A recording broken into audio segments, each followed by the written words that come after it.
I'm sorry, but like when you care so much about following every single rule, what you're going to realize is that you lose the plot of why we have rules in the first place. And But when he you were also talking about this circumstance of actually applying the rules, you never applied that to the position of presidency. You never said that like someone who's committed crime shouldn't be allowed to be because president. the You president voted for a happens- convicted criminal held civilly liable of woman that bragged Don't about mute. walking in the changing rooms of girls in Miss USA because he quote unquote owns the place to inspect them without their consent. That's what you voted for. You clarify. He's saying upholding due process is not within our best interest.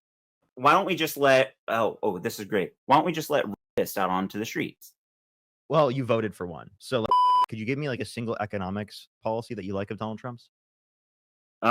Economic policy. Yeah. So I do believe that there is a correlation between illegal immigration and its impact on our government and the fiscal responsibility of the government. And so I think that a strong enforcement of our border security is in fact also economic security and a positive for our economy. Okay. Could you give me any evidence indicating that it's positive for the economy?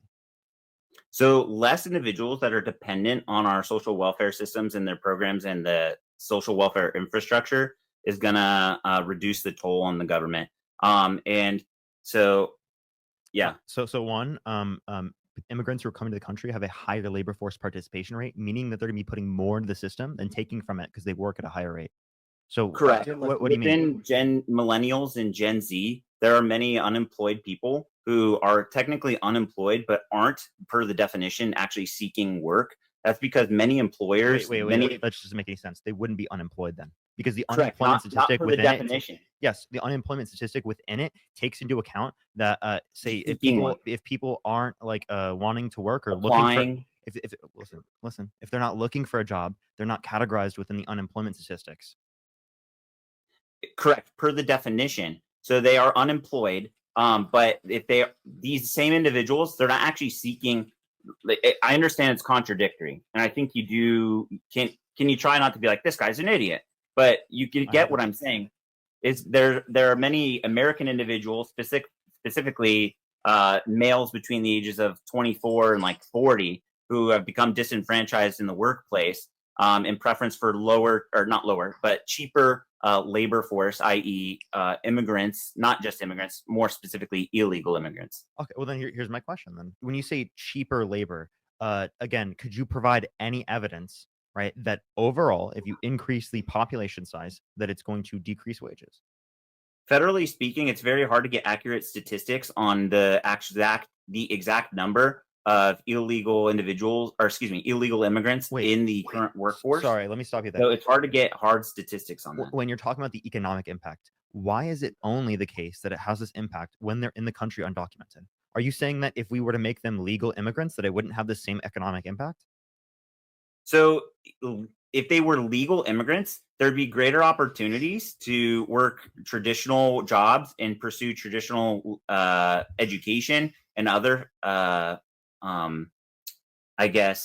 avenues without as many obstacles as, say, someone who's an illegal immigrant. So they would be an even greater contributor if they were. Let me clarify my question. You say undocumented immigrants have a negative economic impact, but legal immigrants have a positive economic impact, correct? That's correct. Okay, so then why not just make them legal?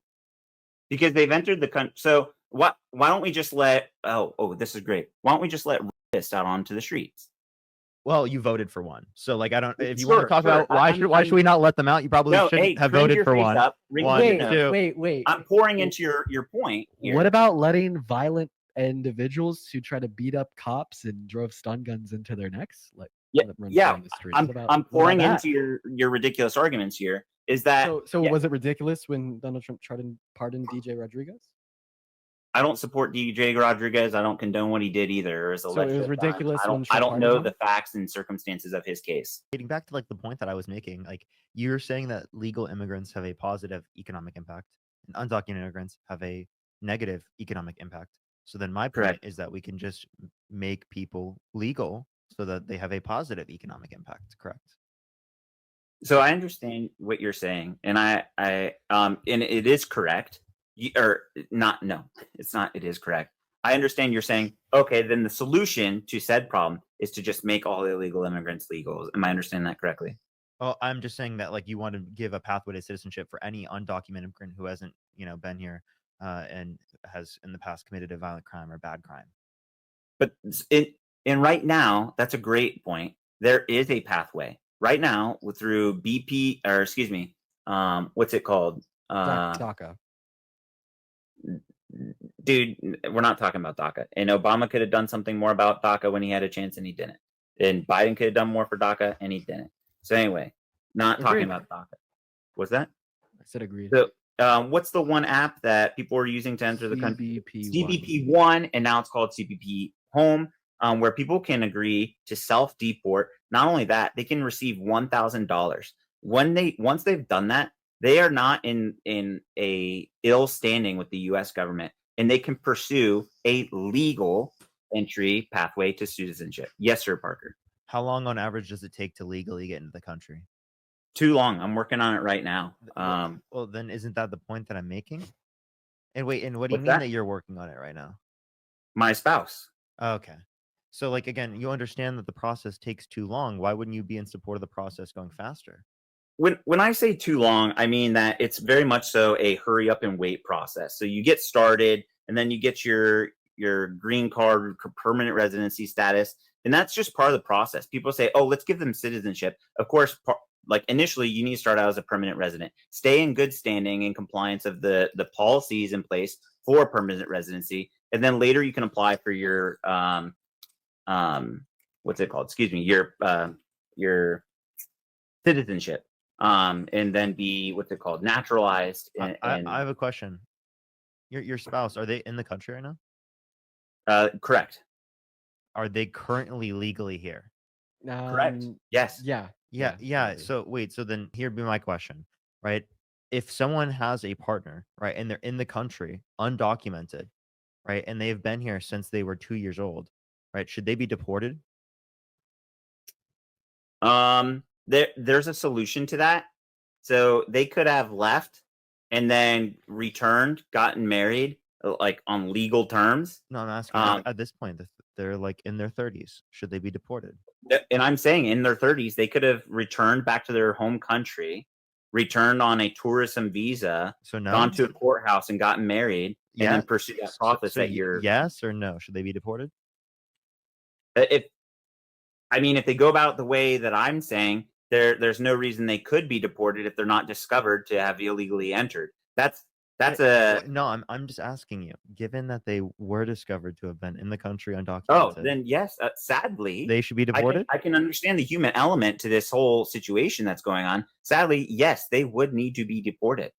So they're married, and you're saying that person should be deported, even though they qualify for the same set of conditions, right, for marriage, right? But they didn't enter the country lawfully. Okay, well, they didn't even intentionally do that. I gave you an example where they unintentionally, right, were in the country, and that's because they were 2 years old. Correct. And although that's not a uncommon circumstance, it is a rare circumstance.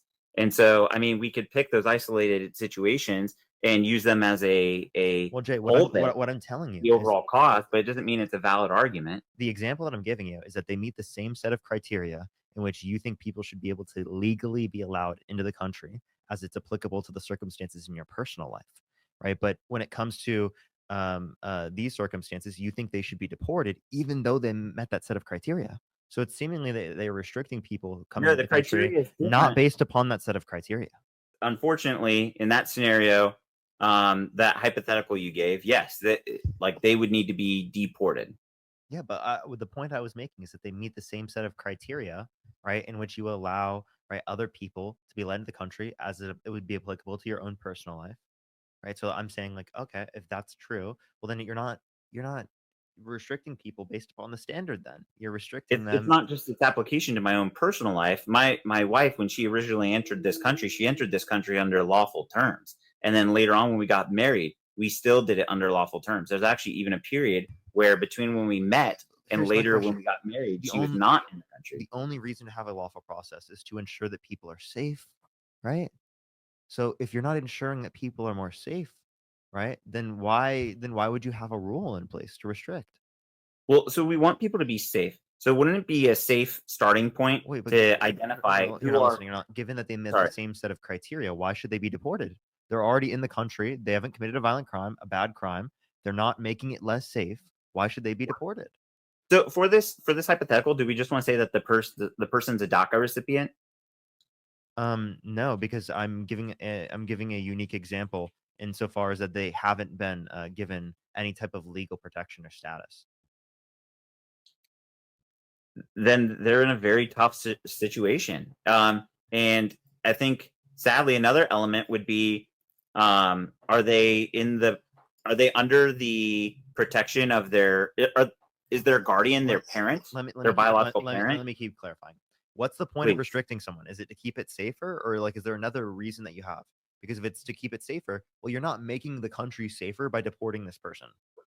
Does that make sense? This particular person, which is a very isolated circumstance, Yeah, we can agree totally we fine. are not protecting the country, but that's a very isolated circumstance. No, it's not. It's not an isolated circumstance, right? Plenty of people in this country who are undocumented immigrants are very listen. I'm talking most people. I assume most people who are in the country undocumented are good people. I think they're good people. Is that an insane position? Do you think No, do you agree with that position? That they're Parker, most people are good. This isn't a concession. I agree with that sentiment. There's also an underlying theme here, or an issue here, where they can be good people while still having entered the country illegally, which is unlawful. It is a crime. It doesn't adhere to our nation as a country of laws. When we place such a high precedence, I'm sorry, but like when you care so much about following every single rule, what you're going to realize is that you lose the plot of why we have rules in the first place. And when you were talking about this circumstance of actually applying the rules, you never applied that to the position of presidency. You never said that like someone who's committed crime shouldn't be allowed to be president. You voted for a convicted criminal held civilly liable of woman that bragged about walking in the changing rooms of girls and Misty, you say, because he quote unquote owns the place to inspect them without their consent. That's what you voted for. You voted for a guy that released violent criminals into the country, who beat police officers, admitted to it. Oh, and you want to know the first thing that he debated me on when he popped up here? What? Was justifying that it was totally fine for the Trump administration to illegally deport Abrigo Garcia. Jesus. Dude. That was the first thing we talked about. That's gaslighting, Dean, and you know it. Wait, do you have that position? That I did not say. Go ahead, restate what you just said, Dean. Do you think that he should be deported illegally? Abrigo Garcia? No, wait. So at the time when Abrigo Garcia was deported, it was not determined to be unlawful. And then hold on, practice restraint, Dean. So what did I do? Breathe? So at the time, there was nothing stopping it until they told them, hey, this plane needs to turn around or whatever. It was in international waters, and you know what? They're still sorting it out, right? That's still being handled. How? Jesus, can you imagine? Like literally, like this is like, how can they not communicate with another? He can do tariffs. He can threaten all these different countries because they're not doing what he wants. But now he can't do that. Sure. Sure, and I understand your point. Like there are methods that we could implement to demand that El Salvador return Abrigo Garcia, right? Why not? Why can't you do that? I agree that we can, but is it in our best interest to do it? One, and two. Okay. So upholding demand that to clarify, he's saying upholding due process is not within our best interest.